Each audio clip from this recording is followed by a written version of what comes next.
So before we get into this episode, I just wanted to quickly intro it and do a little bit of a voiceover as to why the episode's as long as it is. So due to time constraints, we haven't had the time to sit down and do the newer style of episodes that we would do, where we'd review Leicester and preview Middlesbrough separately, and then also do a separate video for the new signing. We start speaking about the new signing and the Borough game around 11.5 minutes in, so if you are only interested in hearing about those two things, then feel free to skip to that point. However, if you also would like to hear our thoughts about Leicester, then you know what to do. And I'll give the limelight back to past Jay and myself, and we hope you enjoy the episode. Hi guys, and welcome back to another episode of the Terriers Talk. And in this one, we're going to be reviewing Leicester City and then also previewing Middlesbrough.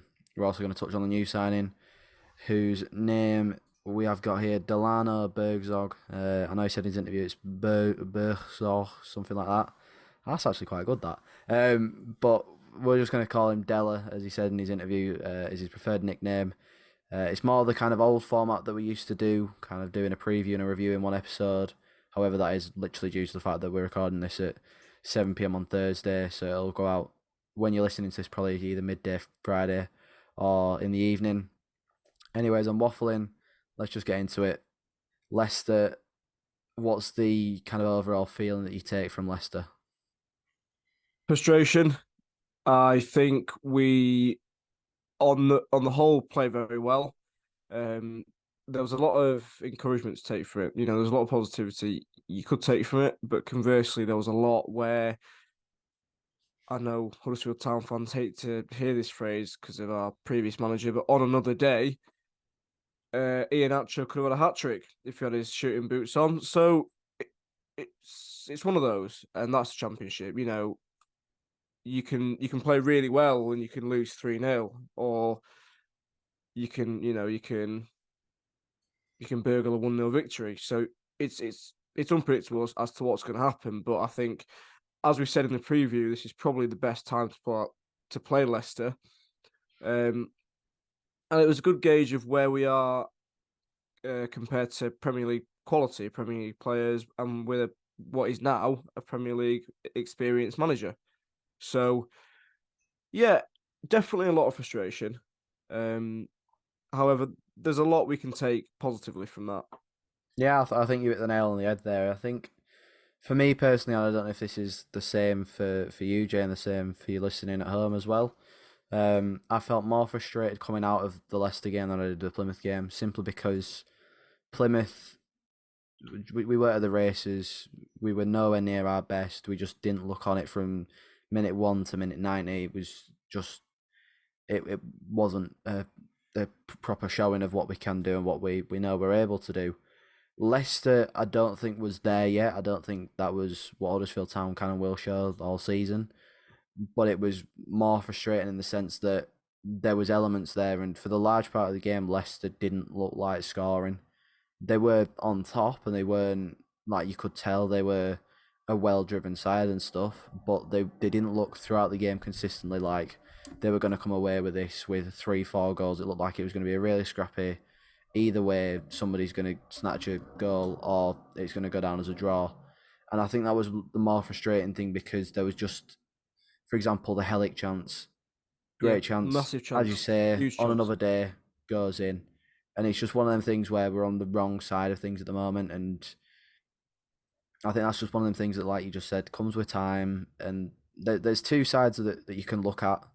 There's two sides of the coin. There's the either side of it's frustrating. We've started poorly, 3 losses out of 3, conceded 7, scored 3. Three, I want to yeah, say I think. that side of the coin. You look at it and you go, right, that is poor. That is every word that you can think of that goes along that same saying.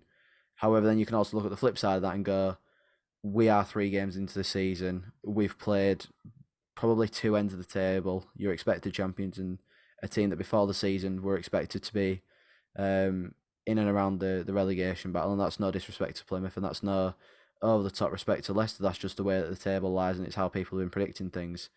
Yep. There's a lot of time to improve on that. There's 44 games left of the championship season. So there's so much time for us to go and now improve on that. There's spells that you can take from both games that are promising. And I think that's something that Warnock will be telling them. Obviously, Leicester was an improvement from Plymouth. And then the next thing is is Borough. That's not me leading to Borough. I think there's a lot more to touch on in this game, and I think one of the big things that I wanted to touch on that shocked me a lot on Saturday before the game even started was just the way that we'd set up. I think we both said that we expected it to be a five back, 5, yeah. was to be quite resolute in that, and we started in a four, and that's something that I don't think many of us expected, to say the least, is it? Because with a four, you kind of expect to be more going at a team than a five would be. So, what were your kind of thoughts on it, really, Jay? Well, I th- I think it's quite entirely situational, but as we said before, I expected us to sit back in a five, Hoggy and Radoni just uh, above them, and when we did get the ball, we could be quite smooth in our transition up the field. We could have Sorba as a wing back, and go up the field, go down the field as a unit. Um, yeah, I was quite surprised, but I don't think it hindered us that much, to be fair. And personally, I think it's quite positive that we can use both systems because if Warnock in is completely encyclopedic knowledge can implement both systems into our side and we can play okay with both systems, then that's a win-win. Because Yeah, you've got some teams who will live and die by one system, um, and play football in one way using the same formation and they won't know anything else. If we can use different formations, different 4-5 backs, whatever, and use we've got a lot of defenders. If we can use them to their complete strengths, then I don't see it being negative whatsoever. no, I agree with you there. I think it's helpful both in the long and short term, the short and long term. Wrong way around, but you look Certainly, at somebody like Radoni, for example, who's played in so many different systems, played in so many different positions now that whoever comes in next year, while he'll have his preferred position and he'll want to play behind the striker, will also be able to play in those different roles. And it goes right, okay, Mr. Manager, whoever that may be, goes. I can play on this system, this formation, and it means that we can then potentially look at spending money elsewhere because somebody else they're comfortable in that position. Something that I've really liked from Town as well in the past few games, and I think it's something that was mentioned in the press conference today, was the fact that we're pressing really highly, and we've done crazy, that isn't in it? all three games. We've done it against Plymouth, where obviously the Ara chance. There was the Harrod goal against Borough, and then on Yep. Saturday there was the Karoma chance where keepers try to play it out for the back. It goes to Karoma. He fires a shot away, and I think he saves it off the top of my head. It's really promising to see us break up that first phase of play from sides and look to disrupt that and get high up the pitch very quickly because you know it builds on that, and then obviously it puts a lot of pressure on defenses. So it's something that I've really liked to see, and I think that's something that Warnock's drilled into them because there has been a lot of it so far this season, and having strikers like, for example, Ward and Harrott, and even like your Diarra, your Radoni, who will press very doggedly and will not leave defenders alone, only is positive for us. So I'm really happy to see us doing that. And I think again I'm gonna come back to that kind of thing about coins and on another day chances. I think Hellick's chance before half time that goes in, game completely flips on its head, and we're Yeah. we're sitting talking about this game massively different, and it's one on another day. But then on the vice of that, Mavadidi's chance and gone. I'll Nichols, yeah. Nichols, I'm unbelievably surprised yeah, because last season that does not go in. Season no, before that, he saves that with his eyes shut and he's turned around. Because he was the best goalkeeper in the league, and we're thinking Premier League quality. Yeah, I mean, it's one of them. It's just one of those days, isn't it? It's very cliche, and we hate saying it on here, but it is one of those days. And on another day, I hate saying it. I couldn't say it. Um, it doesn't go in, but maybe that's just a sharpness thing. Maybe that's a confidence thing, or maybe he's just having an off day. I don't think there's much more to say because we know how much of an unbelievably valuable asset Lee Nichols is. I think he's one of our most prized assets. I think we'd be stupid. to say he wasn't, because he is.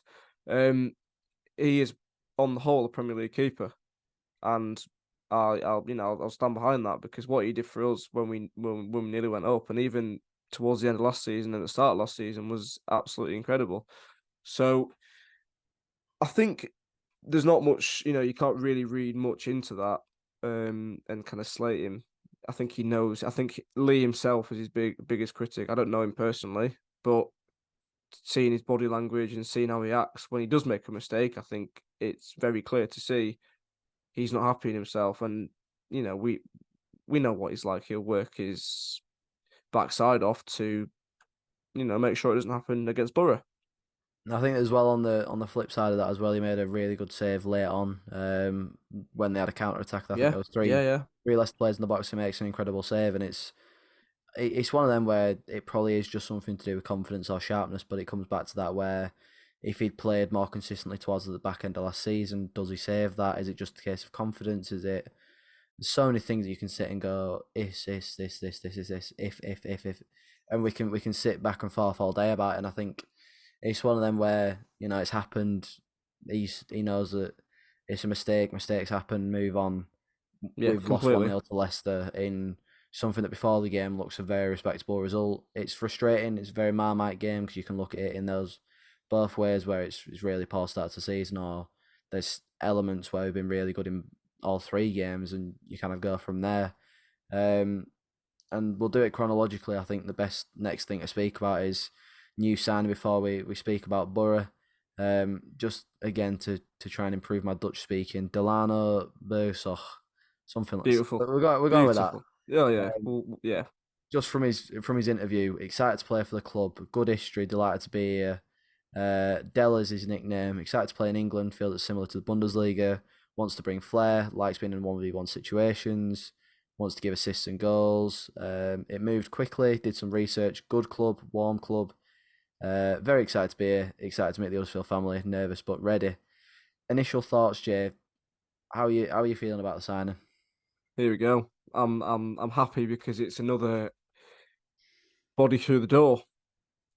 And no disrespect to Tom Edwards, who I think's been pretty solid since he's joined, and Chris Maxwell, who has played a few minutes against Stockport. I'm sure he's a great keeper. Um, no disrespect to them. It's a signing that does get you off your seat just a little bit more than the other two. I thought the the announcement video was quite good. I think we've upped our budget for transfer announcements, renting an Aston Martin DB7, which wow, okay, fair play, Kevin. But yeah, great. You know, I'm not gonna lie to you. I've never heard of him before Tuesday.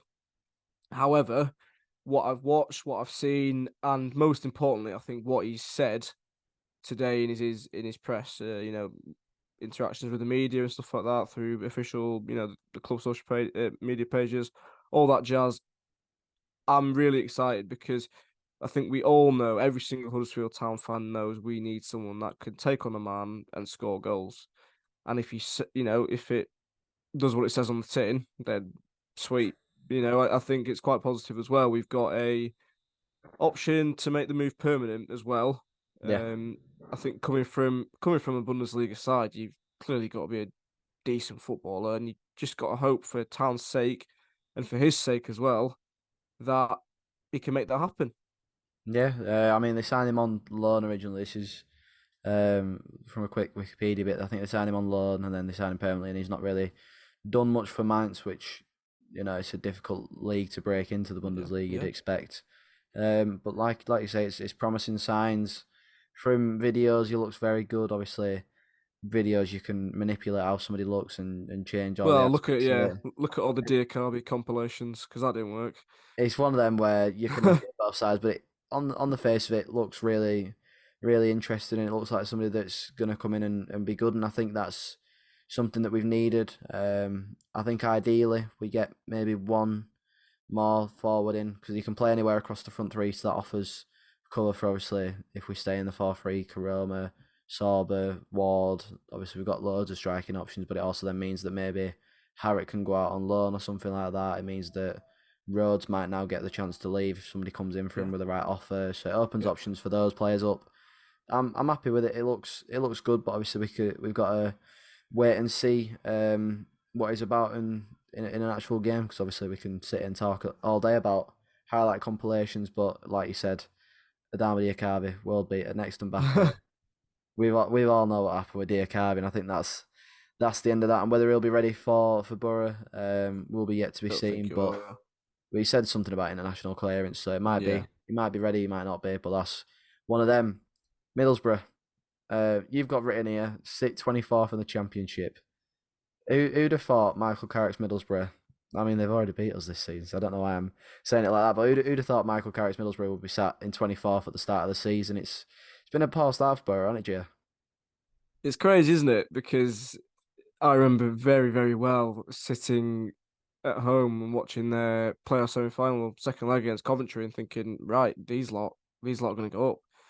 Um, a few months later, they're down with Huddersfield in a relegation, well, not relegation scrap, but they're in there with us, which is very, very surprising because what Carrick brought to that club and the personnel that he, I think, had revitalized and brought in and really got the best out of. They're failing him so far, aren't they? I've got written here. It was a one. I think it was a 1-0 loss to Millwall Yeah. on the opening day, and then in the early kickoff against Coventry, 3-0, 3-0 loss. Um, it's not a good start, and God, Town versus Middlesbrough relegation 6-pointer. I honestly don't know how this one's going to go because you, as a Town fan, if we do go away on the wrong side of the result, it's 3 losses in a row and it's looking a bit bleak. But I think if there is a game to kickstart our season, it is completely this Saturday at the Riverside. 100%. I think you can then turn that on its head as well. Borough need to get something home Same for crowd. them. Yeah, They're yeah, going to same for be them. Riverside's going to be on their back, and obviously if they lose, then that's a completely different thing. But Borough haven't scored a goal yet in the league. They've just signed Emmanuel Latte Laugh from Atlanta, 5 million quid. Great name. Great name. This is a great signing. There's a lot of money. Obviously, that's brought in, helped by Tube upon moving away, which is a massive, massive one. But he hasn't played in Yeah. the Championship this season. I don't think he played in the in the Carabao Cup against us. So Nope. everybody kind of knew that he was going to move away. It's a big loss, but equally, if they've invested well, then they've invested well, and it's the ideal time to play Borough. Going off form anyway, but they're a great side, or they were last season, and you'd imagine they'll start picking up form, and once they get that first goal on the board, then they'll start flooding in, and same with points. Once that happens, they'll start moving forward. So it's a weird one, and I think it is probably the best time that we can play Borough, and it's a massive kickstarter for them, and it can be a massive kickstarter for us. So we've got to go into it not all guns blazing, but Warnock will be looking to get a result there against his former side. Things ended quite sourly with Warnock and Middlesbrough, if I remember Yeah, correctly. they did. So there'll be that added factor of going back to the Riverside, back to his former employer, and having that kind of sour taste in his mouth. So it'll be very interesting to see kind of how he gets how his reception is at the Riverside as well. I agree. Also, I think this is going to be by no means is it going to be a entertaining game of football. I think it'll be very, very scrappy. It'll be two teams that really need to get their name on the board, or else, as I said before, you're looking 3 losses in a row, and you're thinking, "Oh God, here we go. Another long season." I think the departure of Chuba Akpom to Ajax for 10.5, £10.5 million is expected because you're thinking last season, if they don't go up, he's a goner. Um, I'll miss seeing him in Darlington Station, but that's for another day. That was a weird experience. But yeah, to spend half the money on another striker is quite something in the Championship. They've also signed former QPR goalkeeper Seni Dieng, nearly 2.5 million. I think they signed a left back from Udinese, I want to say. I couldn't tell Uh, you. yep, I think so. But we know what quality they bring. You know, they got some great players. Isaiah Jones, I'll say that again. Matt Crooks. Uh, you know, really dangerous players. So Yeah, by no means are they going to lie down because I don't think any Borough side will lie down.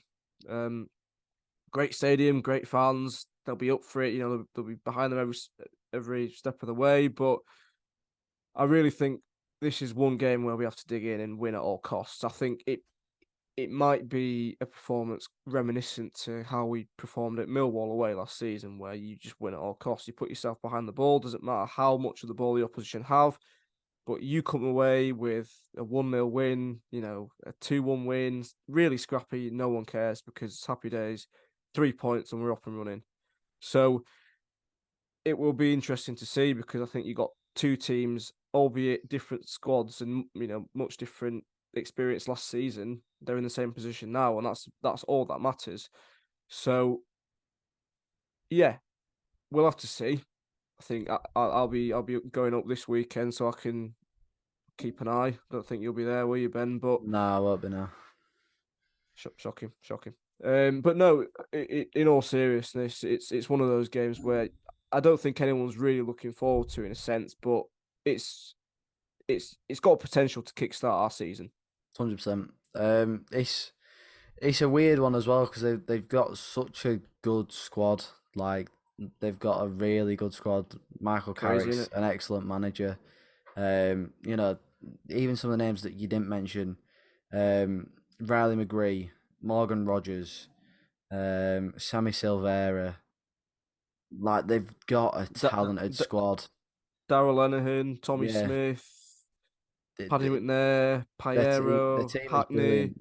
There's so Barcelona. many good options, and it's one of them where Crazy. you kind of look at and on paper you've got to say that we've got to kind of play a scrappy game, but then equally you look at the flip side of it, and God knows how many times I've said that this episode, looking on the flip side or the other kind, either or. You know, we've got to then kind of look at last season's result. We've beaten 4-2, was it? Well, too. 4-2 Yeah. at the John Smiths under Warnock. And we didn't play and kind of hold out a result there. We were very much on the front foot. So it's yet to be seen how we'll line up. And is there somebody that I'm gonna pose this question to you like I did against Plymouth, and I don't think I did against Leicester. But is there someone that if Town are gonna get a result, you'd look to and say if X has a good game that we're gonna have a good result? I think, generally speaking, you immediately look at the back four or five, whatever we play. But just going off last game, in most situations, I thought Diarra was very, very good. And he's a player who, yeah, I think if he does turn chances into goals, we will, or even, good passes into very good passes and even assists, we will do well because I don't think there's a player at the club who, when they get the ball, the fans are excited as much as they are with Diarra. I think against Leicester, it was quite evident that if we were going to progress forward, because Leicester did leave a bit of space, you know, going back in their defence for us to run at, and we did a few times. When Diarra did have the ball, we did look threatening. I think he got a few shots away. Others didn't come to fruition, but he's very young, so that's expected. But yeah, to answer your question, I put it quite long-winded, but yeah, Diarra. Just to touch on that, I think Diarra's brilliant, but he's equally as frustrating as he is brilliant. Just because Completely agree. there's such a good player there. There's so Oh many yeah, yeah, elements yeah. of an absolute top talent, and that's not me saying he isn't a top talent. He is. He's he's literally a final product away from being a lower end Premier League player, and I say It that just with need, my entire chest. yeah. He's there or thereabouts already on the ball. It's just as soon as he starts scoring, getting assists, which will come with time. That's the big thing. It's very much a case of time on the training ground and just experience. And we said the same with Sorba. when he first joined the club. The first 6 months of Sorba were underwhelming at times, and then he started getting assists. He started putting himself in those chances, getting them chances, and creating stuff, and looked a completely different player. And that's just what being in and around this environment will do to a player, especially a younger player. So, and especially under Warnock as well. Having Warnock as your manager, I don't think there's probably better managers, but Warnock is one of the better managers for this, where he will improve a player, and Diarra I think fits the mold of that. Just the big one is obviously his contract situation. I think it runs out at the end of this Yeah, year, so it's yeah, kind of it a does. case of he's got time, but how much then time do you give him before somebody else comes and looks at him like Kamara has had with Udinese this year? So it's a bit of a difficult one. So we'll have to wait and see. But I think somebody else that I'd say that we're going to be looking at, if they are to have, well, if Town need to get a good result, if they have a good performance. I said Sorba last time. I think again Sorba will be a big player. If they do start this new left back, I think it changes things completely. But I think it's been Hayden Coulson I want to play. That's been playing left back at the moment for Borough. So if Sorba can get at Hayden Coulson, then I think he can definitely get in behind and cause them a few issues. And as well, I think the same way with Radoni as well. I think Radoni's gone a bit unsung so far this season, but he's Yeah, been he's been all over the pitch, and that's something that I really like to see out of Radoni. Obviously, it's not his preferred position, but he's playing there very well. So he's been impressive, and you know, if we are to get something good, I expect Radoni to probably be involved in some way, whether that's being breaking up the play in the first instance, or playing a pass, or scoring the goal himself. Who knows? Um, Score prediction, Jay. I'm gonna give that question to you 2 games in a row. I know it's hit you a bit off guard, I can tell, but what are you saying for Saturday? well, no, the off guard was just me confirming whether I was right about that new left back. It wasn't Udinese, it was Sickleberg, which is Norwegian, I think, Danish? but Danish, Norwegian, yes, something like that. Yeah. Anyway, bit of a correction, but no score predictions. It's a horrible question, isn't it? Two, especially when you've got two teams who have not hit the ground running whatsoever. But 2-1. 2-1 Town. My heart wants to say, my head wants to say 2-1, but 2-1 Town. 2-1 Town. I Great away respect day. it. Nice away day. Away win. I'm lying to myself. Yeah, 2-1. I can see it being 2-2. I think both of us get a point on the board. I think it's going to be one of them games where just one side gets a half and the other side gets a half, and it's very much like that where somebody will go in leading at the break, and then there'll be an abundance of goals in the second half, or other way around. But I think that wraps it up for us on this episode. Like as well as we said at the start, if you do prefer this kind of longer format, as I'm looking at the time we've been recording, it's almost half an hour. So if you prefer this kind of longer sort of format where we review and preview and kind of give you a timestamp of when the review starts and this, that, the other. Let us know in the comments and on various social media platforms, because obviously we put this on Facebook, Twitter, Snapchat, Instagram. So just let us know what your opinions are on that, and let us know your score predictions as well. And we shall see you next week at some point, hopefully discussing Town's first win of the season away at the Riverside. Thank you for watching or listening. And as always, like, comment, share, subscribe, all that pizzazz. And yeah, we shall see you next time. Thank you for listening.